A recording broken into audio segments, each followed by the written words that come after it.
Testing. Blah, blah, blah, blah, blah. Ready, set, go. It's time for the Coach Amy and Coach Liz show. A podcast for endurance athletes by 2 athletes, 2 coaches, and a physical therapist. We are your hosts, Coach Amy And Coach Liz. coming to you from Kansas City.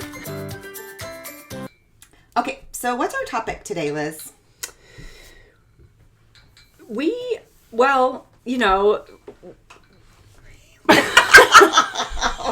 Okay, this was supposed to be... We introduced this as a Recovery Manifesto that was going to be in 4 parts. It was. And then, as we were editing and working on things, we realized that 2 and 3 were the same. Yeah. So now, it's only a 3-part manifesto. Yeah. We've gone back and forth. We've Three, gone back and fourth. But And now we're at 3. And this is part 3. Yeah.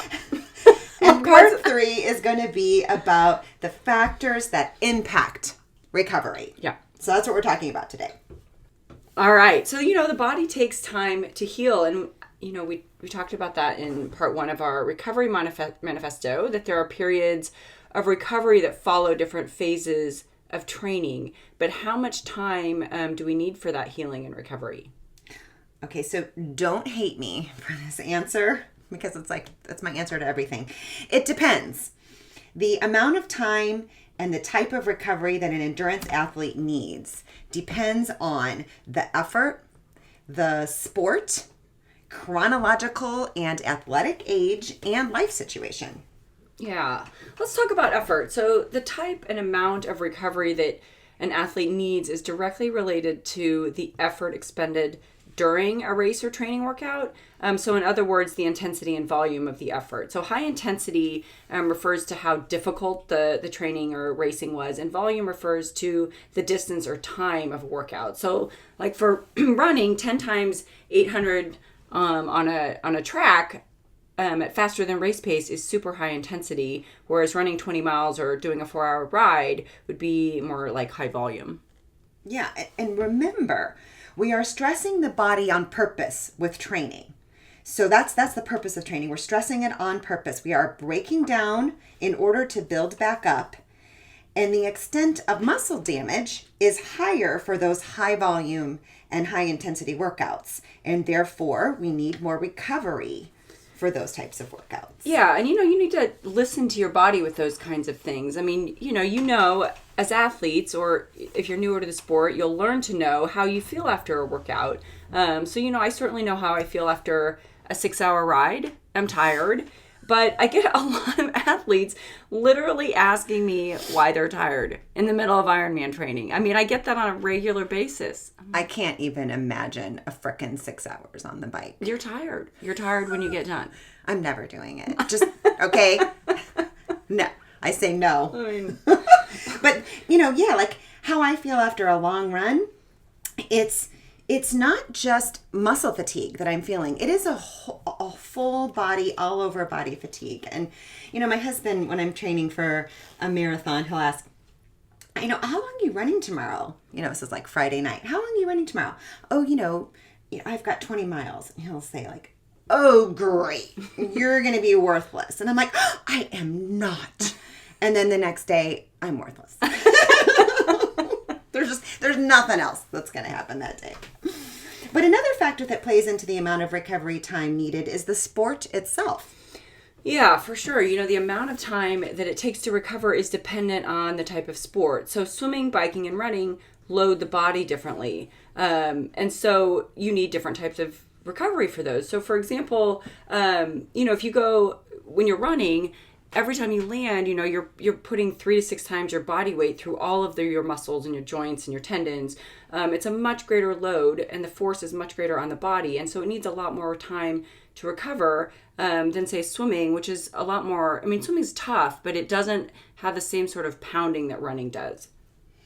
Yeah, and I actually did notice that when I began triathlon training, I would be like, oh my God... I have a swim the day after a long run, but it actually helped me to recover from my long runs. Like I should have always been, whether I was training for a triathlon or not, a swim on Sunday is awesome. It was a pleasant surprise. Yes.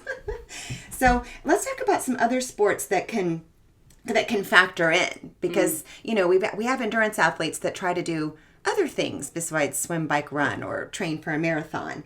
And one of the ones that I think has a very large impact and is CrossFit. And I don't want to bag on CrossFit as a sport, because I think if you belong to a really good gym with really good trainers, it can be an awesome thing. For sure. However, I have treated a lot of patients in the clinic who were trying to do both at the same time, triathlon or marathon training, and trying to do CrossFit and going to CrossFit six times a day. A week. And this combination, it leads to all kinds of injury. It's too much heavy loading, too much weight bearing. So the effort level and the type of sport impact the amount of recovery needed. But Liz, what about our athletic age? What even is athletic age? So athletic age is the number of years that somebody's been in a sport, and it matters because your body becomes more durable to handle the load of a sport over time. So when you have an athlete with a young athletic age, they're going to need more recovery time than somebody with an older athletic age. And a good example that makes this a little bit more clear is when I get athletes who are swimmers and they want to get into triathlon. And even if I've had really good Division I top-notch swimmers, and maybe their athletic age for swimming is 30 years, and they're super durable, they can handle a super high load in the pool. When they start to run, we have to be really careful because their body just is not used to, their bones and their joints and their ligaments and tendons aren't ready for the pounding. So kind of, for athletic age for running, they're really like a newborn in a lot of ways. Yes, and that reminds me of something here. So, because the cardiovascular system adapts very quickly to running. I mean, it to a new runner, it can feel like it's horrible, but it's actually in several months, it's gonna adapt. But it can take years. People don't realize it can take years for the musculoskeletal system to adapt to that sport. Yeah. So let's go back to this athletic age for a second. So I ran in high school and a bit in college, and I would say that, I had an athletic age of maybe 30. Okay, let's just give it a number. I'm 30 years old runner, but then I took 10 years away from running. And in my head, when I started back up as an adult, I felt like in my head, I was still that same athletic age that I was 10 years before that. I was still 30-year-old athletic age runner. But was I? No. I wasn't necessarily a newborn to the sport, but I had probably regressed to probably being a teenager. I needed to rebuild the body so that it could handle the running and the training load again without causing injury. So I had to essentially start over, but I was able to make up ground a little bit faster than a newborn. Sure. And, athletic age is one thing, but another important factor is our chronological age.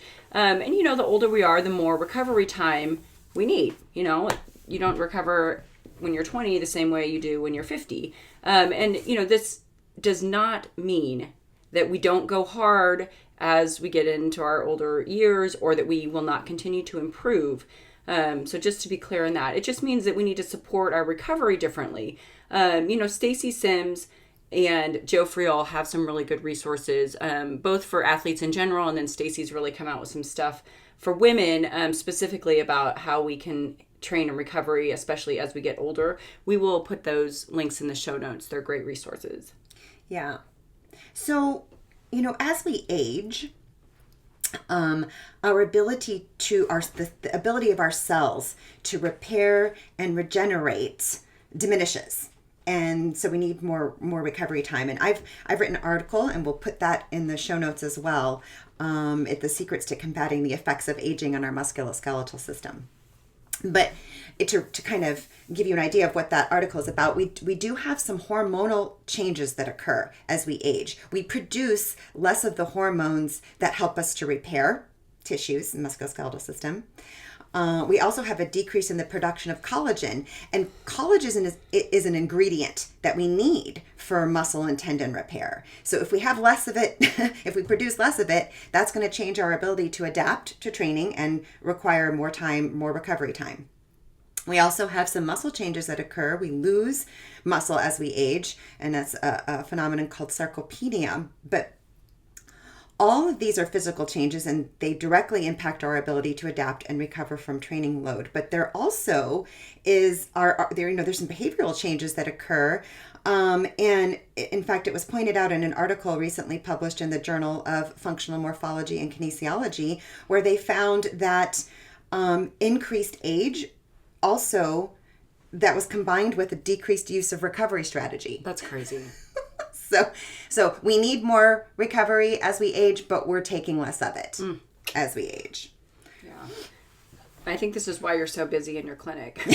Yeah. I mean, I think we all just think we should be able to do what we did 20 years ago with no problems. But I don't know. We've covered the physical reasons why, aging impacts us. So maybe our need to just keep pretending like we're 20 years old is all mental.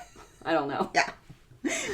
But there is another factor involved here, and that is genetics. Genes give us our hair color and our eye color, etc. We're all familiar with that, but it actually goes beyond that. Yeah, I mean, do you ever wonder what separates like the professional and elite athletes in sports from, like mere mortals? It's not necessarily how hard they work or their will or their determination. There's no secret training plan. There's no secret shoe, okay, or piece of equipment. It's genetics that really separates that top tier of people. And there is a great book. It's probably the best I've ever read or come across, and we'll put it in the show notes for you. But it's called The Sports Gene: Inside the Science of Extraordinary Athletic Performance, and it's written by David Epstein. But I'll pull one of the little stories out for you, and it's a story about baseball players, and it had to do with like what kind of separated Major League Baseball players from other baseball players. And it wasn't about our reaction time. Like you would think, oh well, they can react faster, they can swing the bat faster. But what they found was everybody pretty much has that same reaction time. The difference was their visual acuity. So it was like the number of cones and I don't know if you remember back from science class. The cones. But the cones. But their visual acuity is superior. And what that allowed them to do is to see from a further distance how that ball was spinning, so that then they could react. They had in their mind how they needed to react to that ball that was coming much sooner because they could see it earlier. Yeah, it's crazy. I mean, so, the genes do impact endurance, speed, recovery, and those can certainly be trained. But, they do play a role. And so I think this is a good place to remind us why we don't compare to our friends, especially on social media, what they're doing versus what we're doing. And certainly, what we see on social media is not the whole story most of the time. Yeah. And, we all have that friend or that, that coworker who they barely do any training and then they go out and they qualify for Boston. Or there's the other person in the office or friend or someone you see on social media who's doing an obnoxious amount of training, like 2-a-days, and they're in their mid 60s and they're never injured. And I'm so jealous of those people. They make me sick. It's not fair, but it's genetics. Yeah. Yeah. And that brings us to another huge factor that affects recovery, and that is life situation. There's those are those other responsibilities in life that affect recovery. So, for example, work. What do you do for work? Do you have children? Are you taking care of aging, parents? Are you going through a divorce? Are you moving? Maybe you're having a job change or loss. All of these things affect our ability to train and recover. Yeah, they do. I mean, they really cut into our time to recover. And I think, as athletes, we focus so much on the training part of it, and then we just don't make the time to recover. But, you can make better choices around recovery within the confines of your life and what you have to do. So for example, if you have, I've got tons of athletes who get their training done in the morning and then they have, thousands, it seems like, of children's sports games that go on all weekend. And so you're spending a lot of time going around and cheering your kid at their sports. But, there's a difference between standing up, not taking any fluids, being on your feet, getting all riled up at the, sports ball game, which is not helping your recovery, versus maybe you take a chair and you take some water and you sit in the shade. And, you don't want to be like the weird parent in like some, I don't know, cooling getup, but you can make choices that will help your body recover. And remember that professional athletes, they have training and recovery that is their full-time job. And if they don't make room for both, they fail. And the same is really true for us. Yeah. So like the first step is awareness, but it's also, choices. So like, is pickleball good recovery? Pickleball in 100 degrees? Is that good recovery? No. So even if it's a social activity, we want to be social. We want to be able to do these other things, and you should be able to do these other things. But when we're in high training, just simple awareness and choices can help us, especially if you have a life situation that doesn't seem like it has a lot of time to spare. Mm-hmm. So, like, for example, when I was training for 70.3 or just, marathon training, I had to keep reminding myself that I have a physical, hard job on top of my training. So like, I'm a physical therapist. There's a lot of manual labor in that, despite what my Apple Watch was telling me. Oh my gosh. It's like, you haven't moved around. Move around. I'm like, I am moving. I'm just not taking steps. But anyway, I had to remind myself that, I am not recovering during my job. It has to be accounted for during your training. Yeah. Yeah. So, this is a good time. We get lots of questions from people like, what about those people that run a marathon every month? Oh my gosh. What I like to point out to them is that, well, they're probably not PRing. They're not getting a PR if they're running a marathon every month. Yeah. Basically, if they're not becoming injured and they're doing that, think about it as though that's a long training run once a month, which that's not completely out of the question. Mm-hmm. They're adequately recovering and they're building back up, and then they do another marathon, but they are not out there pushing themselves. There's some volume, but it's not super intense. Mm-hmm. And that's probably why they can do that. But if you think you're going to go out there and you're going to run a marathon, once a month at your hard intensity or your hardest that you can do it, you can be rest assured you're not going to recover. Yeah, there's not a PR every month. Yeah. Yeah. But I think we do. I think especially with social media now, we see things like people like the Run Every Day challenge, or I think a lot of triathletes will be familiar with the gentleman last year who did like 100 Ironmans in 100 days. He ended up in the hospital. I think he's still alive, but I think those things are gaining traction largely because of social media, but you need to be really careful with them. Yeah. It's 15 minutes of fame, but it's really hard on your body. Yeah, not okay. So what's our take-home message today, Liz? So our take-home message is just to be aware of the factors that impact your recovery, because it's not always obvious. We get busy and we just don't necessarily think about it, and that's why we're podcasting about it. Yes. So, pay attention and make good choices. Be good to yourself. Thanks so much for listening. And remember, we are in this together. Until next time.